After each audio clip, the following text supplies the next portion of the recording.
चलो स्टार्ट कर रहे हैं। आप हेडिंग लिखो एक बार। ये वाला हेडिंग लिखो, examples before exercise 12.2 if log values are given. Start कर रहे हैं, देखना थोड़ा ध्यान से।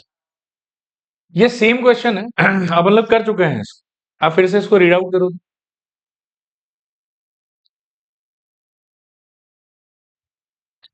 चलो सब लोग देखो यहाँ। A firm anticipates expenditure of rupees 5 lakh for a plant modernization at the end of 10 years। तो ये 5 लाख आपके लिए क्या हो गया बताओ फिर से। ए एंड ऑफ 10 years ये क्या हो गया आपके लिए। T from now how much should the company deposit eight the end of each year. End of each year मतलब इससे पता चला कि पोस्ट, और ईच ईयर से पता चला कि एक बोल से क्या हो जाएगा 1 into a sinking fund earning interest 5% per annum. तो ये हो गया आपका आर। यहां तक सारा बात ठीक है। The main change that in this question we can see is कि यहां पर पिछले बार 1.05 टू द पावर 10 का हमको आंसर दिया हुआ। इंस्टेड ऑफ दैट आज क्या दिया हुआ बताओ। आज लॉग एंटी लॉग का वैल्यू दिया। तो यहां पर क्या है कि मेरा जो अप्रोच है वो हल्का सा आप समझो कि कंपैरेटिवली चेंज हो जाएगा। कैसे चेंज होगा आओ देखते हैं। अपन पहले तो वही पुराने मेथड से स्टार्ट करते हैं, या पहले सारा वैल्यू का मैपिंग करूं। ए इक्वल्स टू क्या हो जाएगा बोलो 5 लाख। फिर ए के बाद में टी इज इक्वल्स टू 10, के इज इक्वल्स टू 1 और आर इक्वल्स टू कितना 5। ठीक है, तो ये एडिशनल दो और इंफॉर्मेशन चाहिए होता है। I is equals to R by A into 100। सॉल्व करने पे 5 बाई 1 इंटू 100। फर्दर सॉल्व करने पे 0.05 और यहां से n is equals to k into t. So 1 into 10 which is equals to how much t. यहां तक सारा चीज ओके बातचीत ठीक है यहां तक सब। इसके बाद क्या होगा कि आप वही फॉर्मूला लगा दो जो था आपके पास में। क्या था बताओ। a is equals to are into 1 plus I whole to the power n minus 1 कौन आई। वैल्यू डालो इसमें, तो 5 lakh is equals to are into 1.05 to the power कितना 10 माइनस 1 डिवाइडेड बाई 0.05। यहां जाके आप अटक जाओ। चलेगा यहां तक सब कुछ। यहां तक तो पिछले क्लास जैसा ही है। पिछले क्लास में बस फायदा हमको क्या हो रहा था कि क्वेश्चन के अंदर में डायरेक्टली इस वाली चीज का आंसर हमको बताया रहता था। आज वाले क्वेश्चन में वो नहीं है, उसके जगह पर कुछ और ही टाइप का इंफॉर्मेशन दिया हो। तो भी यहां तक पहुंचने के बाद में आपको क्या करना है देखो। Mark this as equation number 1 और इसको यहीं के यहीं आप छोड़ दो। ठीक है। अच्छा, इस पूरे के कैलकुलेशन में सबसे ज्यादा जो पंगा जो आपके लिए मान लो कि बैरियर क्रिएट कर रहा है वो कौन है। इससे तो कोई प्रॉब्लम नहीं है, इसको भी हम टैकल करने के स्टेट में। खाली ये पार्ट ऐसा है जो हमको थोड़ा परेशान कर सकता है। तो जो चीज हमको परेशान कर सकता है हम क्या करेंगे देखो। हम स्टार्ट करेंगे इस बात से कि let x is equals to 1.05 to the power कितना 10। ये समझ में आया आप लोग। ठीक है ये चीज। इसके बाद में आप करोगे taking log on both sides, क्योंकि लॉग का इंफॉर्मेशन दिया हुआ। मेरे को कैसे पता कि इसी पे लॉग लगाना है, बिकॉज इस पे लॉग लगाऊंगा तो लॉग ऑफ 1.05 का वैल्यू जो है वो यूज हो पाएगा। ठीक है, लॉग लगाने से यहां क्या मिलेगा बताओ, वहां क्या मिलेगा बताओ। एक बार ऐसे लिख देता हूं 1.05 टू द पावर 10, ये लॉग वैल्यू होगा। चलेगा। 10 विल गो आउटसाइड, क्या आ जाएगा बताओ। Log x is equals to बोलो 10 इंटू लॉग ऑफ क्या 1.0। ठीक, this implies log of x is equals to 10 into, इसका आंसर क्या दिया हुआ आपको 0.0212। इसको परफॉर्म करोगे तो क्या मिलेगा बताओ। log x is equals to 0.212। यहां से log को जब शिफ्ट करोगे उस तरफ तो क्या मिलेगा बताओ। x is equals to anti log of 0.212। चलेगा ये चीज। ठीक है, यहां तक लॉग का शिफ्टिंग इस साइड से उस साइड करोगे तो क्या हो जाएगा वो एंटी लॉग। और एंटी लॉग का वैल्यू आप देखो डायरेक्टली क्या दिया हुआ 1.62। So this implies x is equals to 1.629। चलेगा यहां, क्लियर है। इसके आगे देखो क्या है कि अभी ये जो x का आंसर आपके पास में आया, x किसको रिप्रेजेंट कर रहा था बताओ? 1.05 टू द पावर 10। सॉल्व कर करके x का आंसर क्या मिल गया? आप 1.629। अब अगर आपके पास में टाइम है तो आई वुड सजेस्ट कि आप लॉग वाले क्वेश्चंस के अंदर में, जहाँ पे लॉग वाला वैल्यू आपको एज अ सपोर्ट दिया हुआ रहे, आप ये कैलकुलेशन करके दिखा दें। इसमें कहीं दिमाग लगाने का बात नहीं।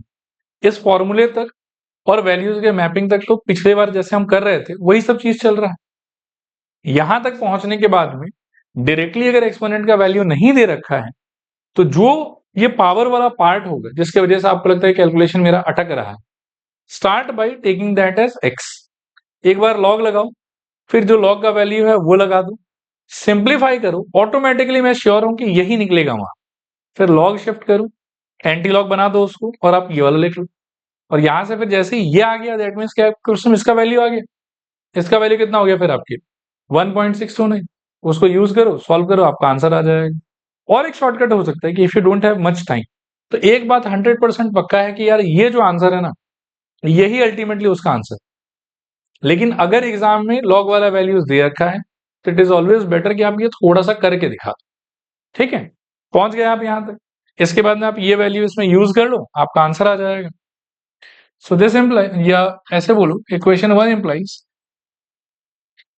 5 lakh is equals to are into, अब ये हो जाएगा 1.629 माइनस 1 अपॉन 0.05। फर्दर सॉल्व करोगे तो r equals to 5 lakh into 0.05 divided by 0.629।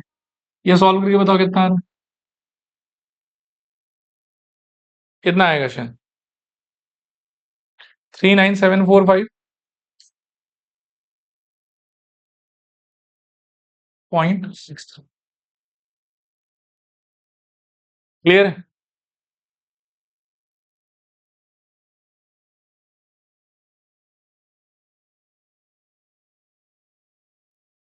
अच्छा आओ देखो, डिवाइडेड बाई 0।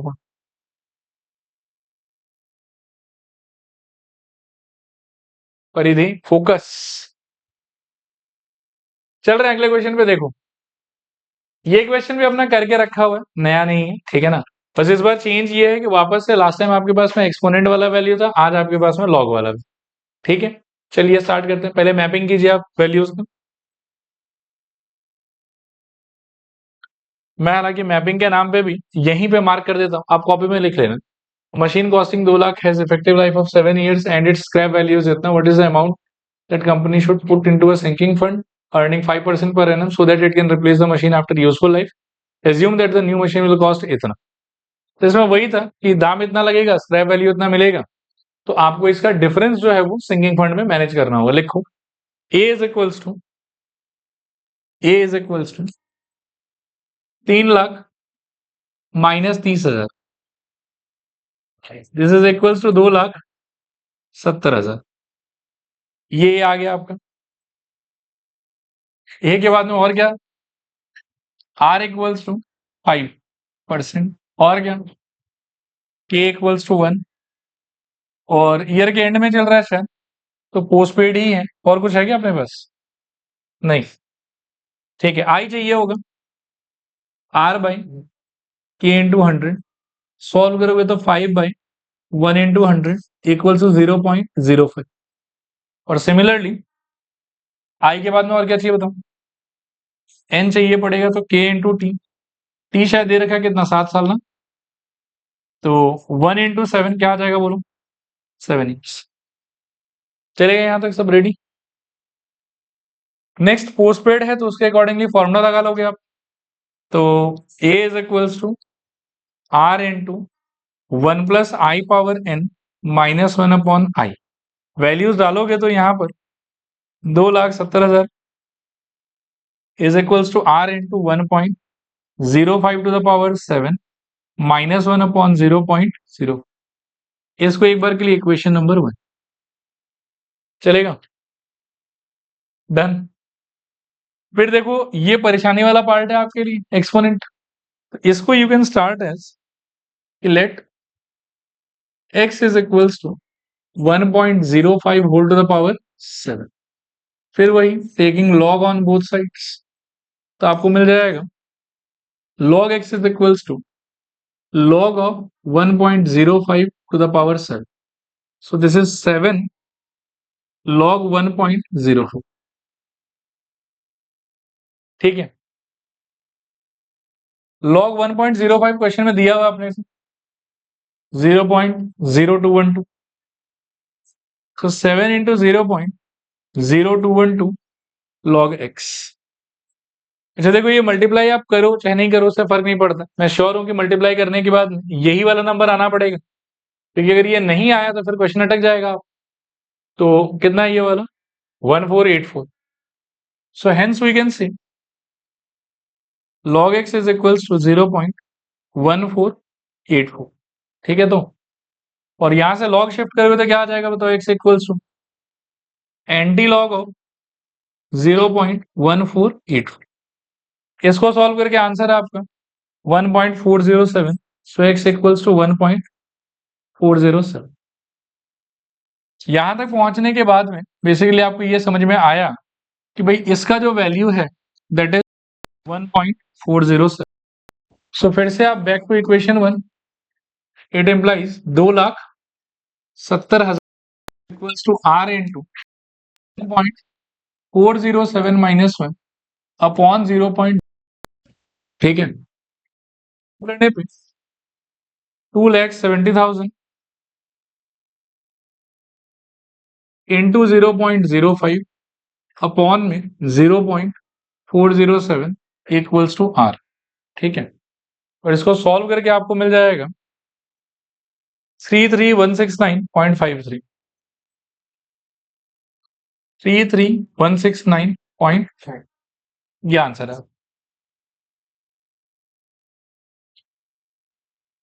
चलो अगले क्वेश्चन पे चलते हैं फिर। यहां देखो, ये भी आपका करके रखा हुआ है, ये नया नहीं। Mister x plan save amount for higher studies of his son required after 10 years. He expects of these studies to be 10 lakh. ठीक है, तो ये हो गया आपका E. How much should he save at the beginning of each year. Beginning बोलते ही prepaid of each year, मतलब के equals to 1. To accumulate this amount at the end of 10 years, मतलब ये हो गया आपका T. If the interest rate is 12%, मतलब ये हो गया आपका आर. ठीक है, फटाफट लिखते जाओ. ए इक्वल्स टू आपके लिए क्या रहेगा यहाँ पे, बोलो 10 लाख. ठीक है, फिर t is equals to 10, r equals to 12%, k equals to 1. Extra आप यहां से निकाल लो आई, तो ये हो जाएगा के. सॉल्व करने पर आई थिंक 0.12 और n is equals to k into t, तो 1 into 10 which is equals to how much 10. लेकिन ये प्रीपेड है तो फॉर्मूला थोड़ा चेंज हो जाएगा इसका. क्या फॉर्मूला होगा बताओ, ए is equals to are into 1 plus I whole thing into 1 plus I to the power n minus 1 divided by I. ठीक है, this implies is equals to r into 1.12 whole thing into 1.12 to the power 10 minus 1 upon 0.1. ये समझ में आया क्या? Sorry, मैं आ रहा हूं उस चीज. यहां तक तो रिलेट कर पा रहे हो, कोई इश्यू नहीं है. ठीक है ना यहां तक. आगे एक बात सुनो, अब दो बात. हो सकता है कि आपको ये वैल्यू इस हिसाब से दिया हुआ हो कि पावर 10 वाले का आप एक्स पकड़ो और आपका आंसर आ जाए, और हो सकता है कि ये वैल्यू इस हिसाब से दिया हुआ हो कि इसको अंदर घुसा के मेक इट पावर 11, फिर आप उसको एक्स पकड़ो और सॉल्व करके आपका आंसर आ जाए. अच्छा, पावर 10 वाले के हिसाब से नंबर दे रखा है कि मान लो कि पावर 11 वाले के हिसाब से, वो 2 मिनट में जज हो जाएगा. कैसे जज हो जाएगा देखो, लॉग ऑफ इसका वैल्यू क्या होगा, ये दिया हुआ आपको 0.0492. ये समझ में आ रहा है आप. मान लो कि आप 10 के हिसाब से अगर स्टार्ट करते हो उसको x मान के, तो 10 इंटू लॉग ऑफ दिस होगा. 10 इंटू ये करने के बाद ये बन क्या जाएगा 0.492. लेकिन एंटी लॉग तो 0.492 का नहीं है. Are you getting the point. मान लो कि इसको अगर आप x मान के स्टार्ट करते हो, लॉग लगाते हो, तो आगे जाके आप क्या फेस करोगे, 10 आपके बाहर आ जाएगा, 10 इंटू लॉग ऑफ 1.12 रहेगा, सॉल्व करने पे ये वाला आएगा, और दिस इंटू 10 करने पे क्या आएगा, 0.492। लेकिन this antilog value is not representing antilog of what, 0.492। That means की पावर 10 वाले को x पकड़ के कोई मतलब है नहीं, आगे जाके आप फंसोगे ही, अटकोगे ही उस चीज। तो क्या करना चाहिए आपको, 1.12 को अंदर लाओ, जब ये पावर 11 हो जाएगा, वहां से फिर वो x वगैरह पकड़ के आप आगे बढ़ो, चलेगा ये चीज। आओ देखो, सो यहां से अगला स्टेप हो जाएगा आपके लिए, देखना, 10 lakh is equals to are into bracket के अंदर 1.12 to the power 11 minus 1.12 upon में 0.12। ठीक है, यहां से इसको मार्क कर लो आप इक्वेशन नंबर 1, इक्वेशन नंबर 1। आगे सुनना, let x is equals to 1.12 to the power 11 taking log on both sides, आपको मिलेगा log x is equals to log of 1.12 to the power 11. This is equals to 11 into log of 1.1. 11 into it will become 0.0492. 0.0492। फिर ये multiply करके पक्का यही वाला आएगा 0.5412।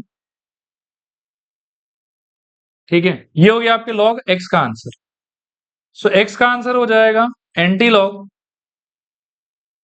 Of 0.5412। ठीक है, इसको सॉल्व करने पे 3477। सो x इक्वल्स टू 3.477। ठीक है, अब अल्टीमेटली आपको ये एक्सपोनेंट फॉर्म वाले का वैल्यू मिल गया, तो यहां से we can see equation 1 implies 10 lakh था यहाँ पे शायद, is equals to 477 minus 1.12 upon 0.1। Further solve करने पे 10 lakh into 0.12 holding divided by, इसका डिफरेंस कितना आ जाएगा, 2.357, correct, equals to r. So are equals to आया किसी का 50912.17, ये आंसर। तो देखो, लॉग के फॉर्मेट में अगर सपोर्ट आपको प्रोवाइडेड रहे तो this is the way forward. ठीक है, ऐसे करना है आप। चलो आगे, अगला हेडिंग लिखो आप, examples before same, if F V A F future value annuity factors are given. ये हेडिंग कॉपी करो फटाफट, फिर आगे बात कर। हाँ, देखो ध्यान से सुनना, आप ना नॉर्मल मेरे को एक बार फॉर्मूला बता दो क्या था पोस्टपेड कनेक्शन के लिए। A is equals to are into what, 1 plus I whole to the power n minus 1 divided by I. अब जो मैं कहूंगा उसको ध्यान से सुन, जैसे लॉग का एक टेबल एग्जिस्ट कर कि अलग अलग नंबर्स का लॉग आपको चाहिए, तो आप उस टेबल को रेफर करो, लॉग वैल्यू मिल जाएगा आपको। एंटी लॉग का एक टेबल एग्जिस्ट करता है कि अलग अलग नंबर का आपको एंटी लॉग चाहिए, go to the table, try to find it, answer मिल जाएगा आपको। उसी तरीके से क्या होता है कि ये जो पूरा एक्सप्रेशन है ना, इसमें क्या है कि दो ही वेरिएबल, एक है आई और दूसरा क्या है बताओ, एन। तो एन और आई का बहुत सारा कॉम्बिनेशन नो डाउट हो सकता है, और ऑलमोस्ट उस सारे कॉम्बिनेशन के लिए देयर एग्जिस्ट वन टेबल। उस टेबल में क्या होता है कि कोई भी पर्टिकुलर आई, जैसे मान लो कि मेरे को आई इज इक्वल्स टू चाहिए 0.05 कॉमा एन इक्वल्स टू चाहिए 20, तो इसके रेस्पेक्ट में ये जो एक्सप्रेशन बनेगा ये क्या बनेगा बताओ, 1.05 whole to the power how much, 20 minus 1 divided by क्या, 0.05, राइट। एक टेबल ऐसा एग्जिस्ट करता है जो डायरेक्टली मेरे को इस पूरे का आंसर बता देगा क्या होना चाहिए। आया बात समझ, नहीं हाँ, ये आर के साथ चिपका हुआ जो फ्रैक्शन आप देख रहे हो ना, उसमें कितना वेरिएबल है आप बताओ मेरे को, क्या क्या, आई एंड एन। सपोज करो कि उन दोनों का थोड़ी देर के लिए एक वैल्यू में ये ले लो, एक वैल्यू में ये ले लो, चलेगा। तो ये जो फ्रैक्शन आपको दिख रहा है, ये फ्रैक्शन कैसा हो जाएगा बताओ मेरे को? ऐसा हो जाएगा देखने में। अब मैं कह रहा हूं कि एक ऐसा टेबल एग्जिस्ट करता है, उस टेबल को ही हम लोग बोलते हैं फ्यूचर वैल्यू एन्युटी फैक्टर का टेबल। क्या बोलते हैं बताओ? फ्यूचर वैल्यू एन्युटी फैक्टर का टेबल। उस टेबल में जाके आप ढूंढोगे ना, तो इसका वैल्यू आपको दिया हुआ है। इस पूरे फ्रैक्शन के लिए they use another symbol, a is equals to R S N पे बार स्लैश आई। ठीक है, और ये सिंबल का मतलब है कि we have taken into consideration this whole calculation. Like इस सिचुएशन के लिए मैं अगर ये एस वाला सिंबल लिखूं, तो I would write something like this, s 20 bar slash 0.0। And question के अंदर में इस एक्सप्रेशन का directly the value shall be provided to. Let me show you some example. जैसे आप क्वेश्चन, सवाल वही है, just now we have done it by help of log. पिछले क्लास में हमने इसी क्वेश्चन को एक्सपोनेंट की हेल्प से करा था। अब मैं कह रहा हूं कि इसको आप देखो कि ये सवाल दे दिया आपको, और इस सवाल के साथ में आपको ये दे दिया। अब ये दे दिया मतलब एक्सपोनेंट यूज नहीं कर सकते क्योंकि आपको वैल्यू याद नहीं है। आप लॉग यूज नहीं कर सकते क्योंकि टेबल आपको प्रोवाइडेड नहीं रहेगा। अगर ये वैल्यू दिया है तो समहाउ आपको इसी के डायरेक्शन में जो फॉर्मूला होना चाहिए वो पता होना पड़ेगा। तब फिर क्या है कि उसका फॉर्मूला लगाओ, आपका काम हो जाएगा। आया बात समझ? तो इसमें बस आप अभी के लिए ये समझो, प्रीपेड वाले में अगर मेरे को एन्युटी फैक्टर का सपोर्ट क्वेश्चन में प्रोवाइडेड है, तो मेरा फॉर्मूला ये वाले से मॉडिफाई होके ट्रांसफॉर्म होके ये वाला हो जाएगा, ये वाला। ठीक है, इसके अंदर में मेरे को ये पूरे चीज का value directly it will be given to. मेरे को बस वहां से देखना है, यहाँ पे छापना है, और छाप के जो थोड़ा कैलकुलेशन इन्वॉल्व होगा वो मेरे को करके दे। एंड दिस सिंबल याद रखना कि ये पूरा कैलकुलेशन ये टैकल करके जो फाइनल आंसर निकलेगा इस चीज का, वो आंसर आपको दिया हुआ रहता है इसके हेल्प से। देखो क्लियर है कि नहीं क्लियर? चलेगा? यही फॉर्मूला पोस्टपेड के कॉन्टेक्स्ट में सोचोगे तो पोस्टपेड के कॉन्टेक्स्ट में नॉर्मल फॉर्मूला क्या था? R into one plus I whole thing into what, sorry उल्टा बोल रहा हूं, प्रीपेड के फॉर्मेट में, हाँ, डिवाइडेड बाय दिस। पोस्टपेड के लिए तो यही वाला था आपका, और प्रीपेड के लिए ये फॉर्मूला था।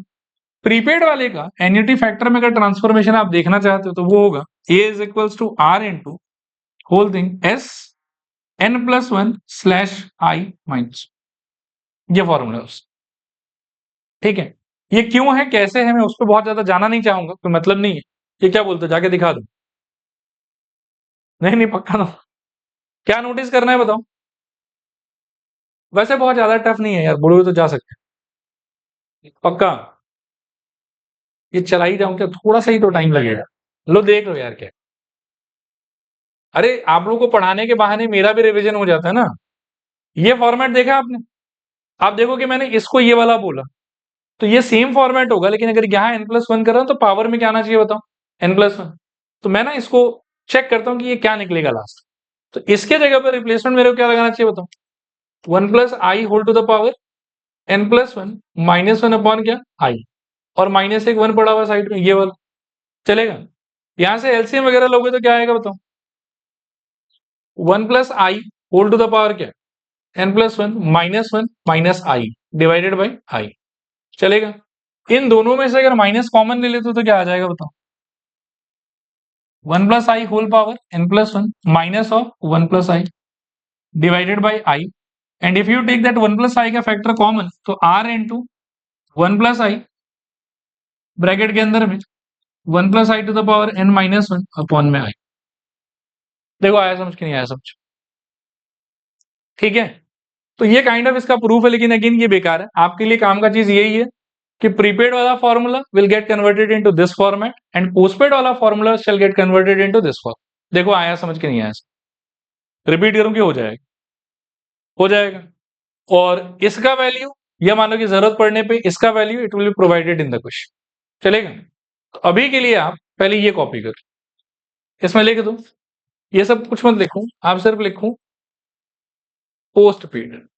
बिल्कुल सही। पोस्ट पेड में ये वाला लाइन आप कॉपी कर, बाकी ये सब भी कॉपी करने का दरकार नहीं, ऑलरेडी जो पुराना था वही सब बात है। आप बस ये फॉर्मूला कॉपी कर।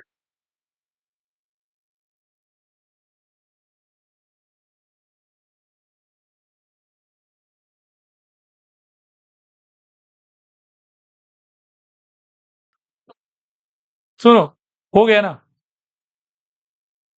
ये डन ना आप लोग का? ठीक, करो इसको कॉपी करो, सिर्फ ये गोला कॉपी करना आपने।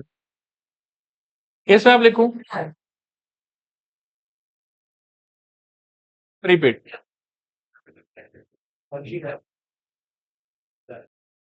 सुनो, मेरे ख्याल में डन। ठीक है, अभी थोड़ा प्रस्थान किया जाएगा।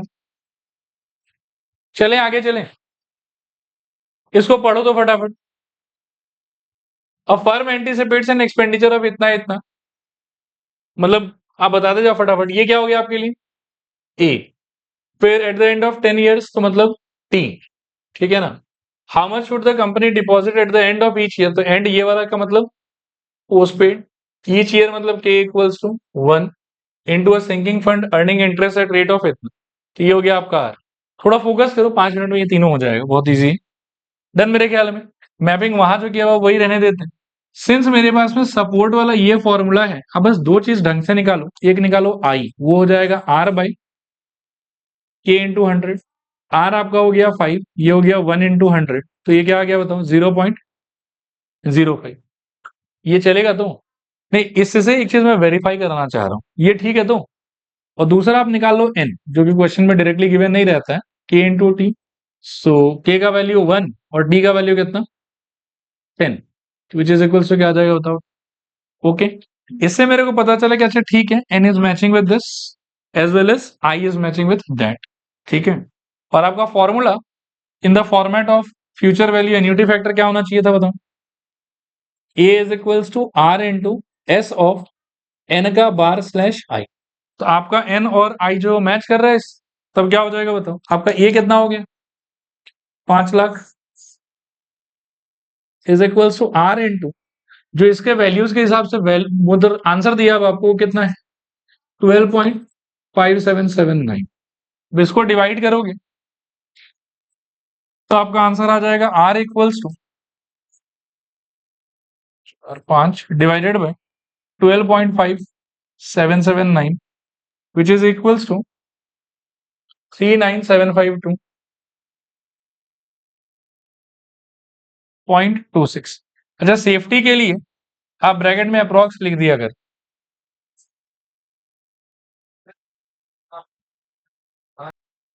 अच्छा आओ, अगले सवाल पे चल रहे हैं।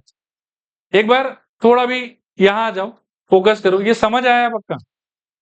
चलो ठीक है यार, आया तो फिर ये वाले में हेल्प करो। इस वाले में माथा पेची नहीं कर रहे हैं, बहुत बार कर चुके हैं हम। ये कितना निकल रहा था इस क्वेश्चन में? 2,70,000। बार बार यही ड्रामा था कि ये बेकार इन्फॉर्मेशन है, लास्ट में इतना पैसा चाहिए, कबाड़ का इतना पैसा आएगा। ठीक है, तो माइनस करके कितना निकल रहा था अपना? 2,70,000। तो वो तो नहीं भी लिखेंगे तो चलेगा। मेन पॉइंट है, ये चाहो तो लिख ही लो, इतना चीजें लिखोगे तो क्या ही छोड़ना है उस। -30,000,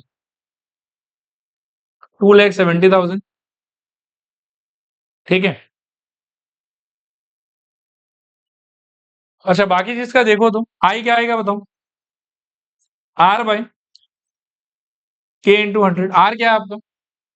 5%, और के 1 ही है इसमें, बाई 100 इक्वल टू 0.05। और एन का देखो तो क्या आ जाएगा? K into t. So 1 into 7 equals to 7। आया समझ?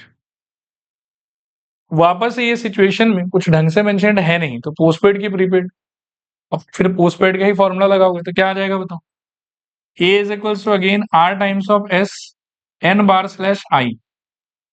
सो 2,70,000 is equals to R into 8.1420. So R equals to 2,70,000 divided by 8.142। चलेगा? क्या आ रहा है सॉल्व करके? ये आ रहा है क्या? 33,161.3, और ब्रैकेट में लिख देना अप्रोक्स।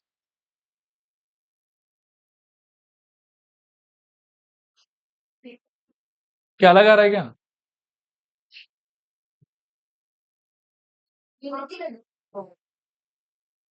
चलेगा मेरे ख्याल में यहां तक। हाँ, चलेगा चलेगा, आराम से चलेगा। ठीक है, यहाँ देखो मैं आपको फिर बता देता हूँ, पिछले क्लास मैंने आपको दिखाया भी था। कुछ मार्क्स वैल्यू प्लॉटिंग के लिए होता है। आप ध्यान से मेन एग्जाम के अंदर में ए का वैल्यू, आर का वैल्यू, टी का वैल्यू सब मेंशन कर दें। फिर कुछ मार्क्स फॉर्मूला लिखने का होता है, फिर कुछ मार्क्स इसमें सही वैल्यू बिठाने का होता है, और लास्ट में कुछ छिंदा मिंदा मार्क्स जो है वो कैलकुलेशन करने का होता है। ऐसा नहीं कि पूरा मार्क्स उसी पे डिपेंड कर, ठीक है, लेकिन कैलकुलेशन पे भी ध्यान देना अगर मान लो कि चाहते हो कि 95 के ऊपर मिले। बाकी आप देखो last question, mister x plans to say, मतलब ये फिर से ये भी रिपीट ही हो रहा है क्वेश्चन। ये क्या हो गया आपका ए, अच्छा सुनो ध्यान से सुनना है इसको, ये थोड़ा अलग है। हाँ, वो ए हो गया आपका, ये क्या हो गया आपका टी। एंड है ऑफ एवरी ईयर, तो एंड है तो मतलब एवरी ईयर है ना, तो इसीलिए के क्या हो जाएगा आपका 1। और eight the beginning of each year है ये वाला, तो ये क्या हो जाएगा बताओ प्रीपेड। ये समझ में आया। एन का calculation k into t, so 1 into 10 this is equals to 10 आ जाएगा। आई का calculation r upon k into 100 which is equals to, r की जगह पर कितना 12, 1 into 100 which is equals to 0.1।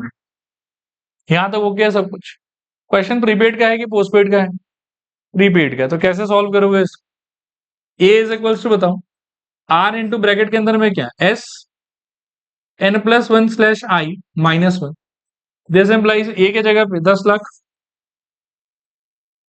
Is equals to are into S of n+1 का value क्या हो जाएगा, n अगर 10 है आपका तो it will B 11 slash I का वैल्यू 0.1 -1। 1 लाख कर दिया कि 1 2 3 4 5 6 10 लाख ही। नहीं नहीं, वो वहां गलत। अरे ये मैं एग्जाम्पल से रिपीट कर रहा हूँ, ठीक है ना, सारे अलग अलग मेथड से। क्लियर है मेरे ख्याल में यहाँ तक? इसके आगे देखो क्या हो जाएगा, दिस एम्प्लाइज इसका वैल्यू हो गया आपके लिए 20.65, तो -1 करके बचेगा 19.65। So are equals to basically 1 2 3 4 5 6 divided by 19.65, और ये दे देगा आपको 50890.58।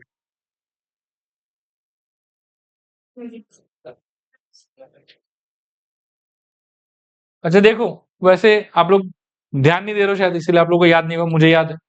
इसको जब हमने लॉग से किया था सेम क्वेश्चन को, तो हमारा आंसर वहां पे रहता है 50912, आप चेक कर सकते हैं।